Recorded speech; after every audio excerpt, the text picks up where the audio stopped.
जय हिंद। आप सभी का सही ऑनलाइन क्लासेस पर बहुत बहुत स्वागत है और मैं हूं गुलशन सर। और आज हम लोग क्लास 10th चैप्टर जो है वास्तविक संख्या, इससे हम लोग ऑब्जेक्टिव प्रश्न को देखने वाले हैं। आइए हम लोग समझते हैं और इसका कॉन्सेप्ट लेते हैं। पहला प्रश्न है कि निम्न में भाज्य संख्या है। तो भाज्य संख्या जो है, आपको पता होगा कि भाज्य संख्या वैसी संख्या को कहते हैं जिसका गुणनखंड 2 से ज्यादा हो। 2 से क्या हो? ज्यादा हो। तो अब बताएंगे कि एक जो है भाज्य संख्या है तो नहीं है, 2 भाज्य संख्या है तो नहीं है, 3 की बात करेंगे तो 3 भाज्य संख्या है तो नहीं है, क्योंकि इसका गुणनखंड 1 और 3 होगा, स्वयं होगा। इसका गुणनखंड 1 और स्वयं होगा। अब यहाँ पर लेंगे 4, तो 4 को कौन कौन गुणनखंड हो सकता है? तो 1 हो सकता है, 2 हो सकता है और खुद का स्वयं हो सकता है। तो इसलिए जो है भाज्य संख्या का जो प्रारंभ होता है वो 4 से होता है। और इसमें कहता है कि निम्न में कौन सा भाज्य संख्या है? तो ऑप्शन ए नहीं होगा, ऑप्शन बी नहीं होगा, तो ऑप्शन सी हो जाएगा। क्योंकि भाज्य संख्या का प्रारंभ भी 4 से होता है और इसका गुणनखंड भी 2 से ज्यादा है, और इसलिए इसका राइट आंसर हो जाएगा ऑप्शन नंबर सी। अगर आपको लगता है कि भाज्य संख्या, अभाज्य संख्या, परिमेय संख्या, अपरिमेय संख्या, यदि आपको कॉन्सेप्ट क्लियर नहीं है तो हमारे जाइए प्ले लिस्ट में जाइए और वहां पर जाकर के आप वीडियो को अच्छे तरह से देखिए और पूरे के पूरे कॉन्सेप्ट क्लियर हो जाएगा। आइए हम लोग अगले प्रश्न की तरफ चलते हैं।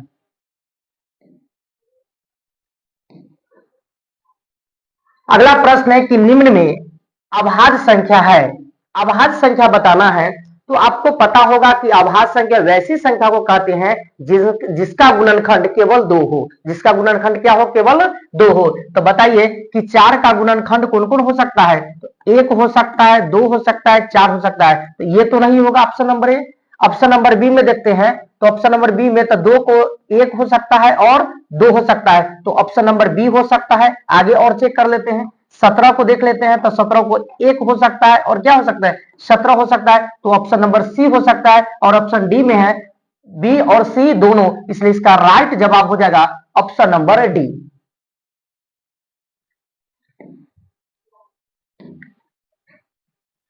अगला प्रश्न है कि √5 क्या है? √5 क्या है? तो √5 जो है वो एक अपरिमेय संख्या है। क्या है? अपरिमेय संख्या। आपको पता होगा कि परिमेय संख्या का परिभाषा आप जानते हैं कि वैसी संख्या जो p बटा q के रूप में होता है उसे हम लोग बोलते हैं परिमेय संख्या।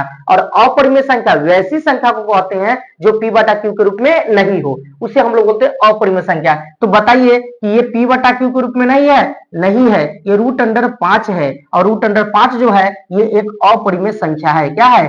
अपरिमेय संख्या है। तो इसका राइट जवाब हो जाएगा ऑप्शन नंबर सी।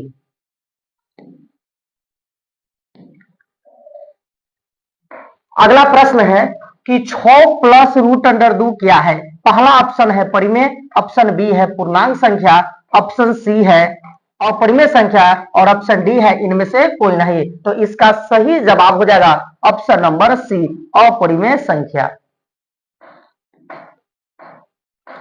अगला प्रश्न है और बहुत ही इंपॉर्टेंट प्रश्न है कि पाई एक है। पाई क्या है?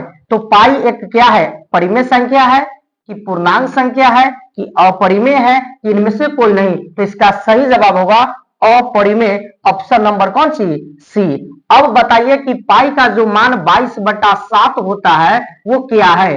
परिमेय है कि अपरिमेय है? हमारे कमेंट बॉक्स में जवाब दीजिए।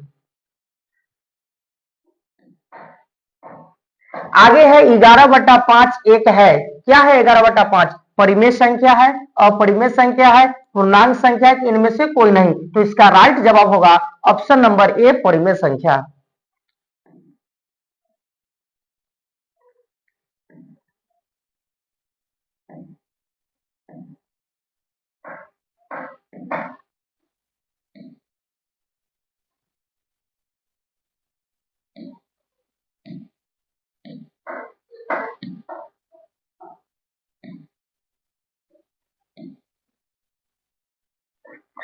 अगला क्वेश्चन है कि निम्न में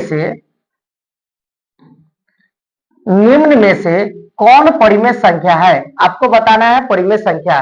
पहला ऑप्शन है √3, ऑप्शन बी है 2√2 बटा √2, ऑप्शन सी है 4 प्लस रूट अंडर 5 और ऑप्शन डी है रूट अंडर 6। तो जब आपको परिमेय पूछे और रूट के रूप में रहे तो उससे पूछेंगे क्या तुम हटोगे, क्या तुम कटोगे।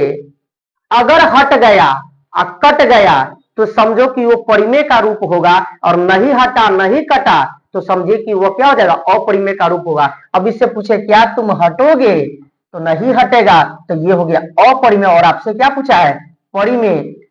अगला है 4 प्लस रूट अंडर 5 है, तो रूट अंडर जो 5 है इससे पूछे हटिएगा तो नहीं हटेगा, ये भी नहीं होगा। ऑप्शन नंबर ए को चेक कर लेते हैं, पूछते क्या तुम हटोगे, नहीं हटेगा। ऑप्शन नंबर बी से पूछते क्या तुम हटोगे, नहीं हटेगा। क्या तुम कटोगे, तो जी कटेंगे। तो यहाँ बचा क्या, 2 बचा, और 2 क्या है, एक परिमेय संख्या है, तो इसका राइट आंसर हो जाएगा ऑप्शन नंबर बी। अगला क्वेश्चन है कि दो परिमेय संख्याओं के बीच कितनी परिमेय संख्या हो सकती है। तो दो परिमेय संख्या के जो बीच है वो कितनी परिमेय संख्या हो सकती है। पहला ऑप्शन है 1, ऑप्शन बी है 2, ऑप्शन सी है 3 और ऑप्शन डी है अनंत। तो इसका राइट जवाब हो जाएगा ऑप्शन नंबर बी, अनंत। अगला प्रश्न है कि 0.2 पर एक रिंग है का P बटा Q का रूप बताना है कि P बटा Q का रूप निम्न में है। पहला ऑप्शन है 1/9, ऑप्शन बी है 1/5, ऑप्शन सी है 2/9 और ऑप्शन डी में है 2। आइए इसको हम लोग बनाते हैं। 0.2 पर एक रिंग, हम बताए हैं कि जो संख्या रहेगा दशमलव के बाद उसको लिखेंगे, और जितना दशमलव के बाद एक रिंग रहेगा उतना बट्टा पर 9 लिखेंगे। तो दशमलव के बाद एगो संख्या पर एक रिंग है तो बट्टा पर एगो 9 देंगे। तो इसका राइट आंसर होगा 2/9, और 2/9 किसमें है, ऑप्शन नंबर सी में है। तो इसका आंसर हो जाएगा ऑप्शन नंबर सी। अगला क्वेश्चन है कि रूट अंडर 10 गुना रूट अंडर 15 बराबर डैश डैश। पहला ऑप्शन है 5 रूट अंडर 6, ऑप्शन बी है 6 रूट अंडर 5, ऑप्शन सी है रूट अंडर 30 और ऑप्शन डी है रूट अंडर 25। अब यहां पर आप जवाब दीजिएगा। तो रूट अंडर यहां पर 10 है, गुना में रूट अंडर 15 है। अब इसको भीतरे भीतरे गुना कर लीजिएगा तो रूट अंडर हो जाएगा 15 दाही के 150, और 150 के लिए आप तोड़ सकते हैं 25 गुना में 6, और 25 का वर्गमूल 5 और रूट अंडर कितना 6। तो इसका राइट जवाब जो होगा वो 5 रूट अंडर 6 होगा, और 5 रूट अंडर 6 क्या है, ऑप्शन नंबर ए में है। तो इसका राइट आंसर हो जाएगा ऑप्शन नंबर ए।